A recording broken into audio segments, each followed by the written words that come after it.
The Bears are going to cover when they play Utah in Salt Lake City on Saturday.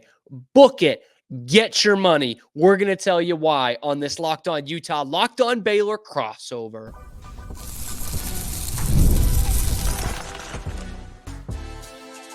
You are Locked On Baylor, your daily podcast on the Baylor Bears. Part of the Locked On Podcast Network, your team every day.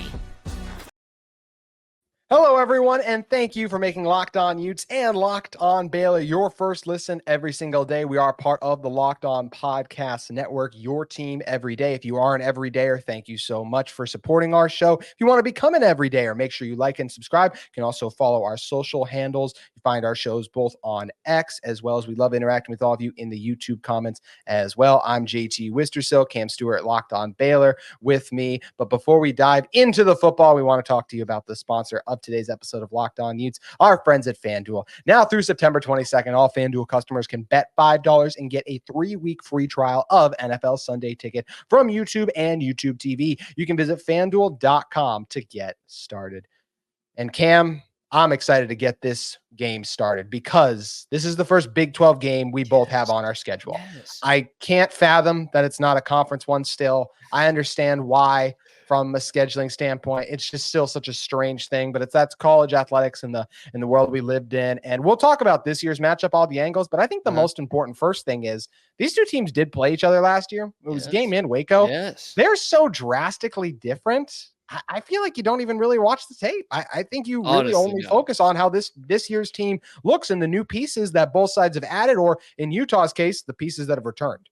Yeah, I told my people, throw it out. Like, don't go off of last year's at all. I mean, you look no further than the quarterback matchup, Sawyer Robertson versus Bryson Barnes. Like, there's no comparison to it now. And that for better or for worse, it's completely different. I am excited to get into the Big 12 here because technically not, but into the Big 12. It's not fair that Florida State got to lose a couple of conference games before anyone else even played one. Share the love a little bit. But yeah, I just throw out last year completely. It was a rock fight and not a good one, not like, oh, these two defenses are right. Baylor ended up finishing last in the conference in points per game allowed. It was just not an entertaining football game by any means. I know, at the time, Utah fans felt lucky to get out of there with a win, but knew that was not Utah at full strength. Also not Baylor at full strength, to be fair, but it was just not indicative of what either of those teams were, good or bad. I thought Baylor's defense played above what they played the rest of the season, but as inept as they could be at times, they were better than most of that offense in that game. Sawyer Robertson was kind of thrown out there, his second game into this new system that was very different from what he was playing in before. So yeah, throw that one out. Don't need it. We're just going to focus on JT, both our teams taking on FCS opponents last week and really taking it to them. Like, can you learn from that? That's what I'm excited to see because both these teams look strong against FCS opponents. So now we get to find out, okay, step up in competition. How are these teams going to look? And because I've seen this group of Utah players, and I mean the individuals, there are some new parts that haven't exactly played together, but I know what Brant Keithy can do on the collegiate stage. He looked really good last week. I know the narrative that some people are trying to write about Cam Rising, but when you throw for a career high in passing yards, only have to play the first half. We're 10 of 15 overall. I thought he looked pretty dang good too. So JT, can you break down why he is the 9th best quarterback in this conference, please? The floor is yours.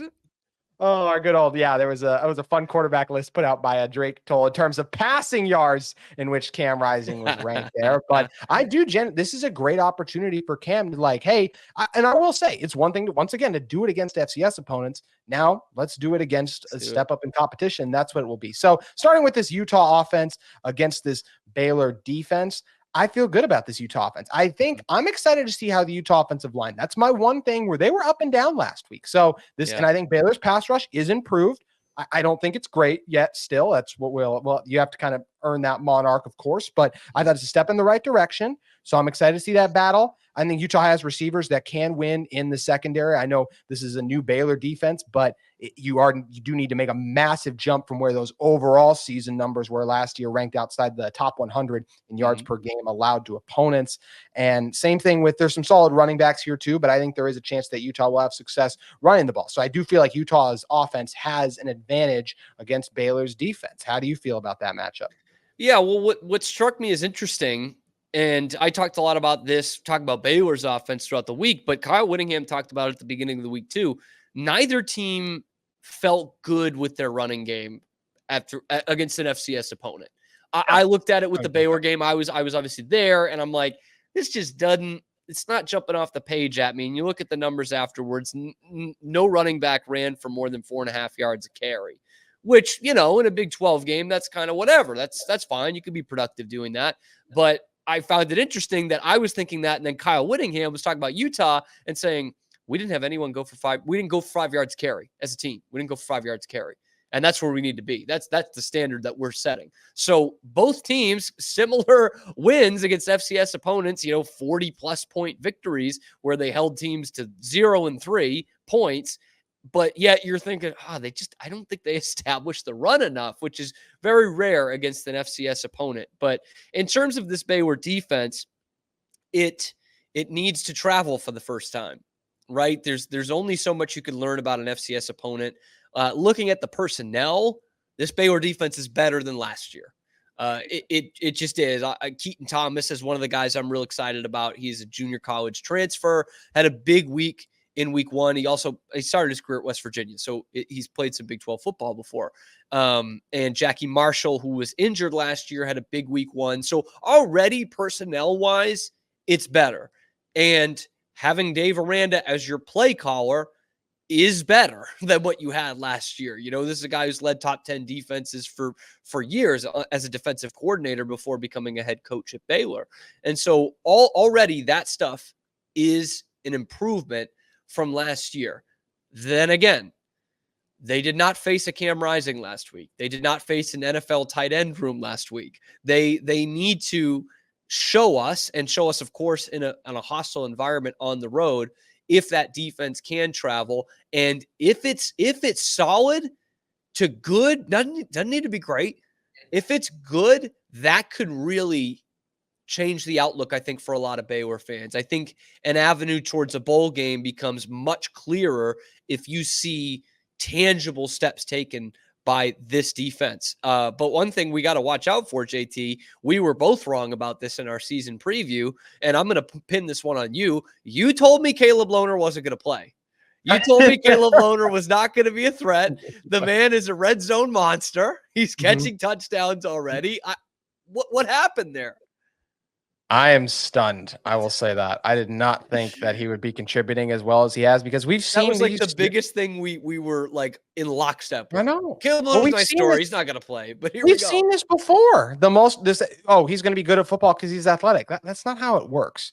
But Caleb Lohner picked it up quick. Now I'm very curious to see against an opponent that is like of Baylor. Like, I'll say, I already feel like I was wrong for the amount I thought that Caleb Lohner would contribute on the season, but I am still curious, like in these close games, got to have it moments where, if you don't complete a pass, you feel pretty good about your chances to complete the next pass because of who you're playing.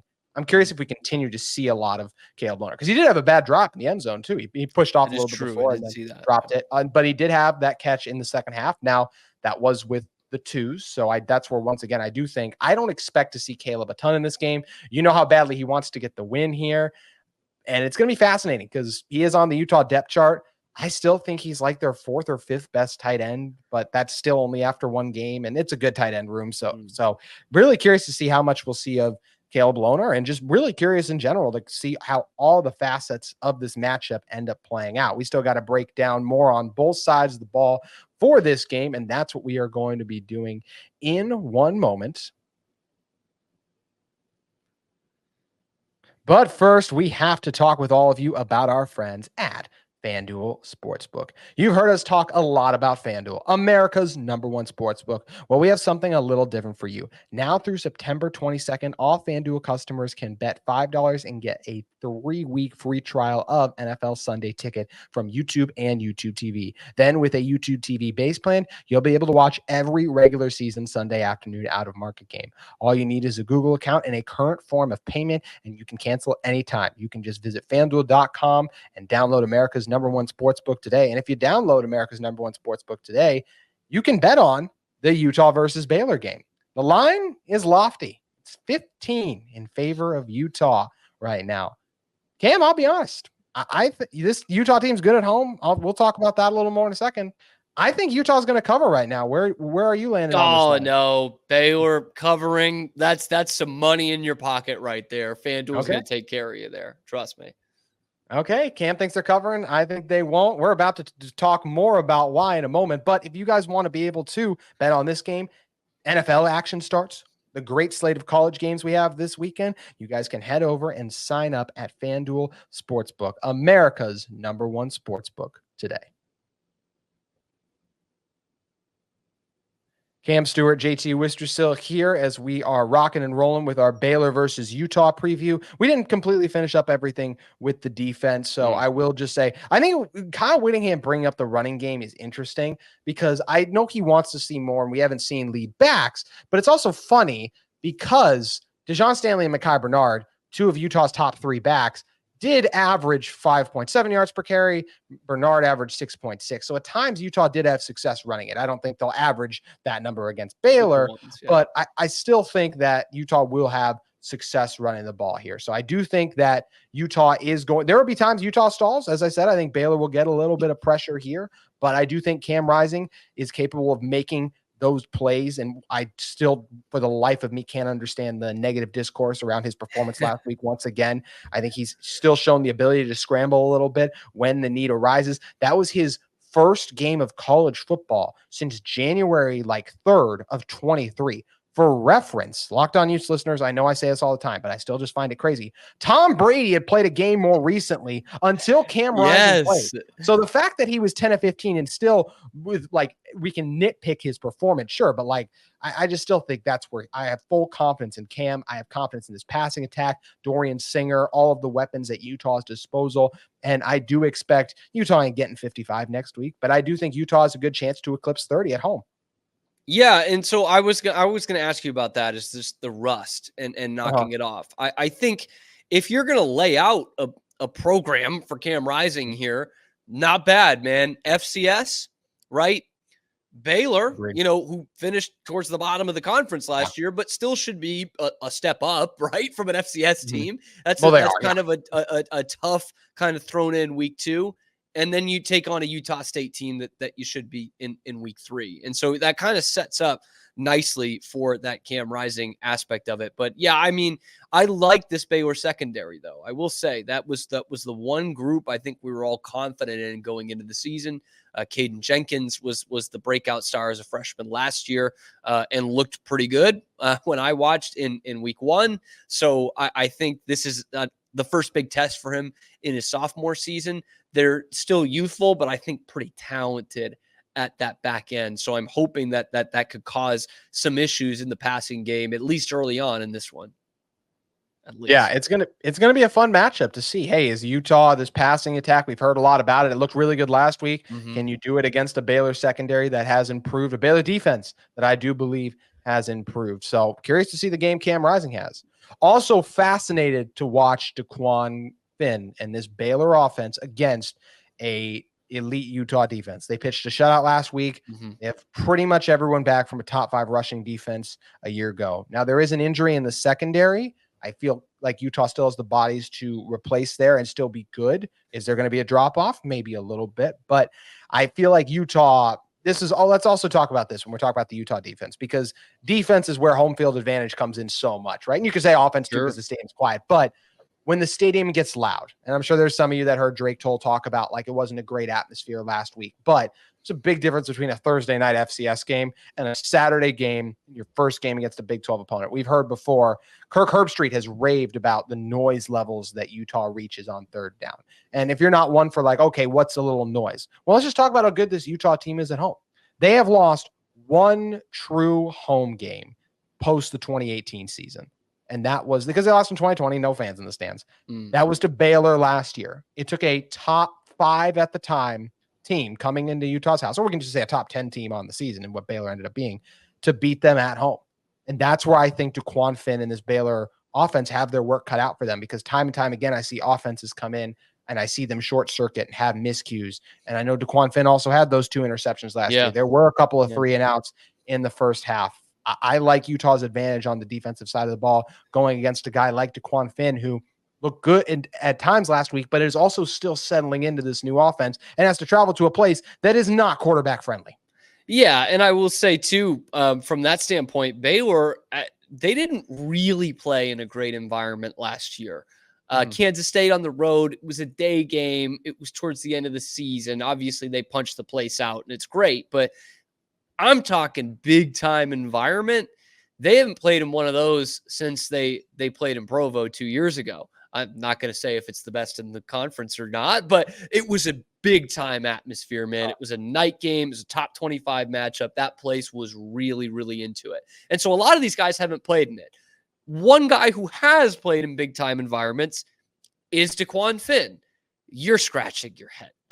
Cam, he played at Toledo. What are you talking about? He played in big time environments. He played at a quarter full Ford Field for the MAC championship. Yes, but also has played pretty well at Ohio State and at Notre Dame in his career at Toledo. So we're talking about a guy who's got a lot of starts under his belt. That's not something that I think will necessarily bother him.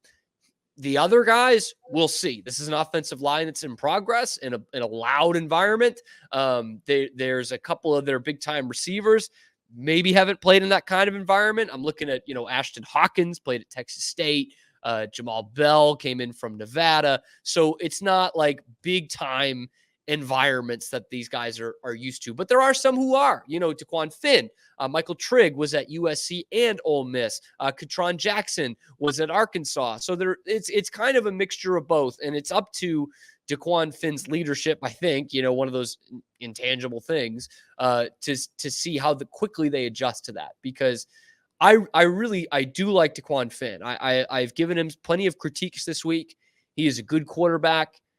I don't know that he's as good a quarterback as he thinks he is sometimes when he's dropping back to throwing a lot off his back foot, which is not going to work in the Big 12. So it's got to be something where if DeQuan is in control of the game, I like what this Baylor offense can do, even with limited guys in the backfield. They don't know that Dominic Richardson is going to play. He was essentially their starter last year at running back.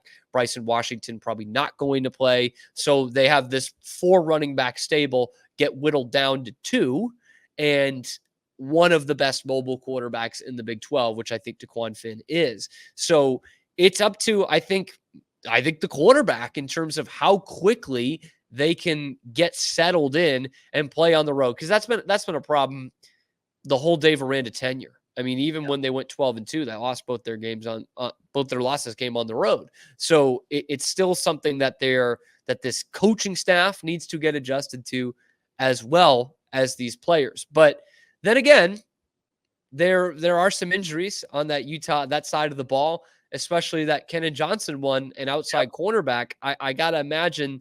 I know Whittingham says they're going to move a slot guy over there, but I got to imagine that's a step back. Yeah, it's definitely a step back. I think the biggest place where Baylor can hurt Utah, and I know I just talked about Utah's rush defense, but I think it's DeQuan Finn's legs. I absolutely think he is I totally agree with you. He's one of the best runners in the Big 12 conference at that position. What he can do in the RPO game that Baylor ran last week, it looked really good.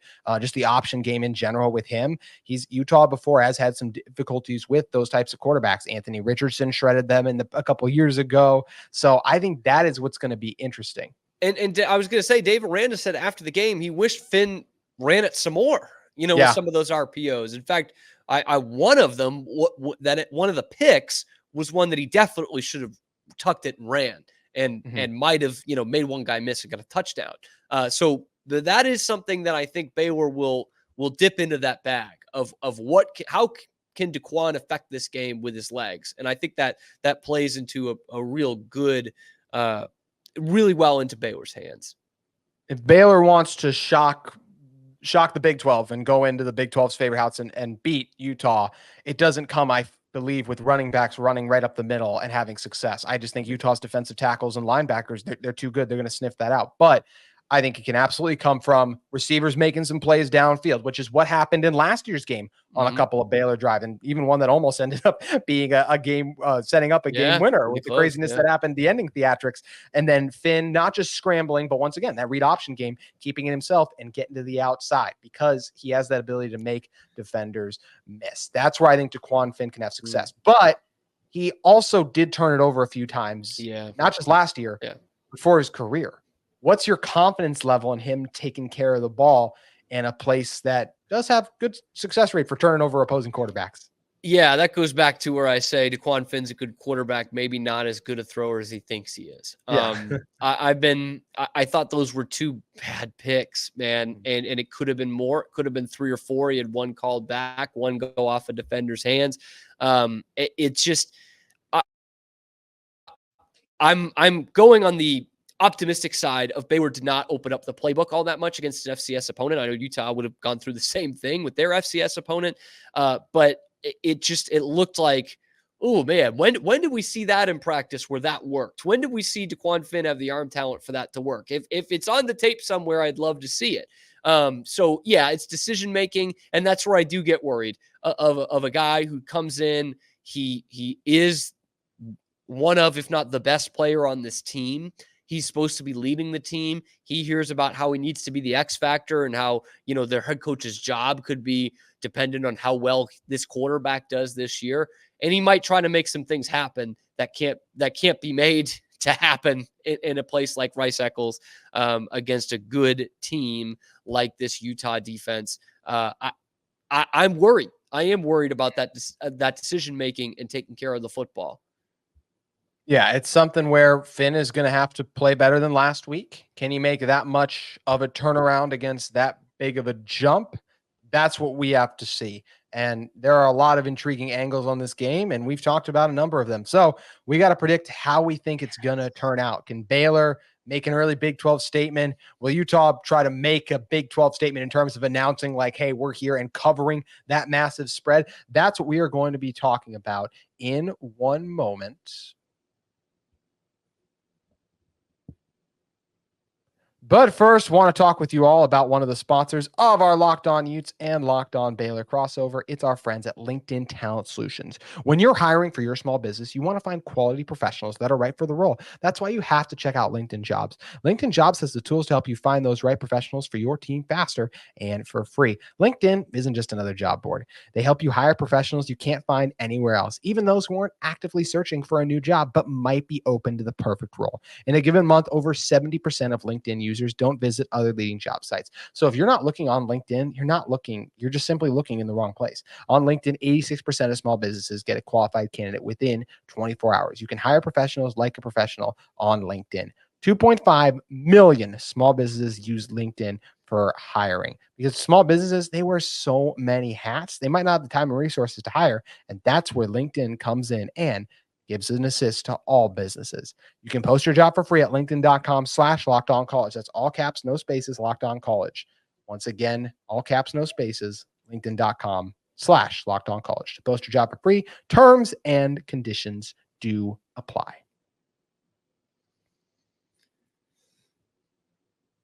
JT, alrighty. If I could, because I know we're gonna get into predictions here, and I know we said don't think about last game, but I couldn't stop thinking about it during the ad read. Go. Did you think it was pass interference at the end of the game last year? Last year? Oh, so this is the thing. Like we said, I genuinely haven't watched that play in so long. But I'll be honest. What an answer. I remember thinking it was a good no call because of the situation of the game and that it was the right call to let him play out there. I forgot that it was. I was trying to remember exactly the controversy because you're right. The receiver for Baylor made the big play, and Miles Babel got bad coverage, and then there was the close call on the pass interference. I would have to watch it again to definitively say this is why it wasn't, but I remember and will stand by. I think a no call was the right call in that situation. I thought it was pass interference. I did. Then again, it's one of the few times in my life that I've had this realization so quick. Like I saw the first replay and I was like, yeah, that was pass interference, but like we shouldn't have won this game. You know what I mean? Like you always say that in retrospect, but this was the quickest it's ever hit me. I was like, yep. Should have been a chance for a game tying touchdown at the 1 or 2 yard line, but we shouldn't have won. We just gave up 2 touchdowns the last 3 minutes of the game or whatever it was. Like, that probably wasn't it. But I wanted to get your take on that. Okay, so this is like classic homerism going at it. I thought it was pass interference. You don't. I haven't seen it in a year. I just remember so definitively at the time being like, that is pass interference. Yes, it was quite the controversy. And I'd be interested to hear your guys' takes in the comments as well, because I knew it did cause quite the stir last year. And last year's game, Cam. It did. Yeah. Fine, I'll do it. I'll rank Cam rising 9th in the conference. I don't care. And you know what? I'll keep talking about that atmosphere at BYU. It was electric. Best I've ever heard in anything ever. I deserve that. And because of that foul statement that I made, we both obviously we love Drake, but I need to know my Big 12. I need to know my Big 12 host. Cam, please offer your prediction for this game first. I told you Baylor's going to cover. Okay. I think it's going to be a little lower scoring than people think. I wouldn't be surprised if either team gets in the 30s.